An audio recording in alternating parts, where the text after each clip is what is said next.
شہر کے سب سے بڑے بزنس مین زاویار کی اس کے اپنے اسٹڈی روم میں لاش ملی۔ ماحول ایسا تھا کہ دیکھنے والے کی روح کانپ جائے۔ کمرہ اندر سے بند تھا، کوئی کھڑکی کھلی ہوئی نہیں تھی اور دروازہ توڑ کر پولیس اندر داخل ہوئی۔ زاویار کی موت زہر سے ہوئی تھی جو اس کی کافی میں ملایا گیا تھا۔ ٹیبل پر 2 کافی کے کپ تھے، مطلب موت سے پہلے کوئی اس کے ساتھ بیٹھا تھا۔ مگر سوال یہ تھا کہ اگر کمرہ اندر سے لاک تھا تو قاتل باہر کیسے گیا؟ انسپکٹر مراد نے کیس کی ذمہ داری سنبھالی۔ انہوں نے گھر کے 3 اہم لوگوں کو حراست میں لے کر پوچھ گچھ شروع کی۔ صبا، زاویار کی بیوی، اس نے کہا کہ وہ اپنے کمرے میں سو رہی تھی، ہمارے درمیان تھوڑا جھگڑا ہوا تھا، اس لیے میں جلدی سونے چلے گئی۔ میں نے رات 11:15 پر انہیں کافی دی اور باہر آ گئی۔ فرحان، چھوٹا بھائی، فرحان ہمیشہ کاروبار میں اپنا حصہ مانگتا تھا۔ اس نے کہا، میں گارڈن میں واک کر رہا تھا، میں نے صبا بھابھی کو 11:20 پر نیچے آتے دیکھا تھا، ان کا چہرہ اترا ہوا تھا۔ زید، زاویار کا پرسنل اسسٹنٹ۔ زید پچھلے 10 سال سے زاویار کے ساتھ تھا۔ اس نے کہا، میں اپنے روم میں آفس کی فائلز چیک کر رہا تھا، سر نے کہا تھا کہ وہ آج رات لیٹ کام کریں گے۔ انسپکٹر مراد کو ایک اور چیز ملی۔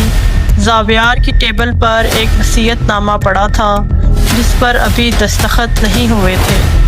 اس وصیت میں زاویار اپنی ساری جائیداد ایک ٹرسٹ کو دینے والا تھا، مطلب گھر والوں کے پاس قتل کی ایک بڑی وجہ تھی۔ انسپکٹر مراد نے زاویار کا فون اٹھایا۔ فون لاک تھا مگر فنگر پرنٹ سے کھل گیا۔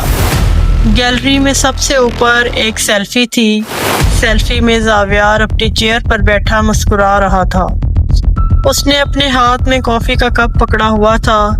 پیچھے دیوار پر ایک پرانی قیمتی گھڑی لگی ہوئی تھی جس پر وقت 11:15 ہو رہا تھا۔ صبا نے روتے ہوئے کہا، دیکھیں، یہ سیلفی ثابت کرتی ہے کہ 11:15 پر وہ زندہ تھے اور کافی پی رہے تھے۔ میں تو اس وقت وہاں سے نکل آئی تھی۔ انسپکٹر مراد نے سیلفی کو زوم کیا اور پھر زید کی طرف دیکھ کر ٹھنڈی مسکراہٹ دی۔ زید صاحب، آپ نے بہت ہوشیاری سے پلان بنایا۔ زاویار صاحب کو زہر دینے کے بعد ان کا چہرہ سیٹ کیا اور انہی کے ہاتھ سے سیلفی لی تاکہ لگے کہ وہ 11:15 پر زندہ تھے اور اگر کافی پی رہے تھے۔ مگر ایک چھوٹی سی فزکس کی غلطی آپ کی ساری محنت پر پانی پھیر گئی۔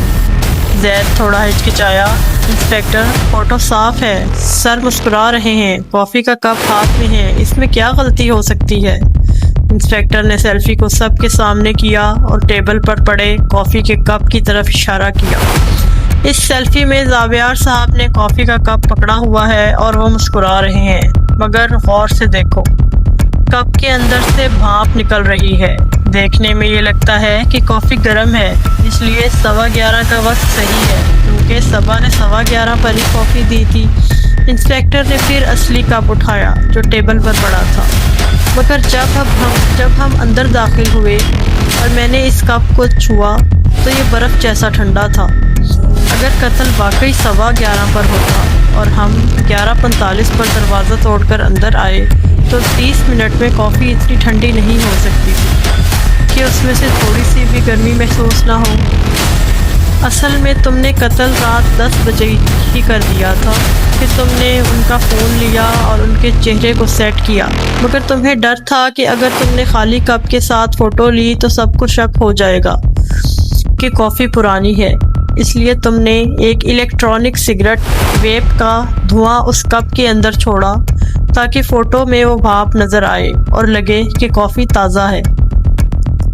زید کے چہرے کا رنگ پیلا پڑ گیا۔ انسپکٹر نے مزید کہا، لیکن تم نے ایک چیز نوٹ نہیں کی، فوٹو میں جو بھاپ کپ سے نکل رہی ہے وہ سیدھا اوپر نہیں جا رہی بلکہ کپ کے کناروں سے نیچے کی طرف گر رہی ہے۔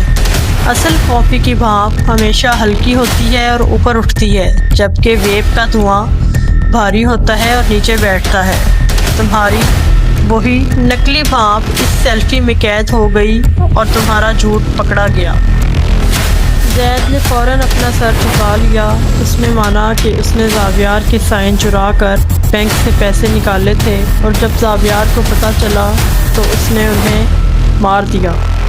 انسپیکٹر مراد نے فون پاکٹ میں رکھا اور بولا، سائنس کبھی جھوٹ نہیں بولتی زید، صرف انسان بولتا ہے۔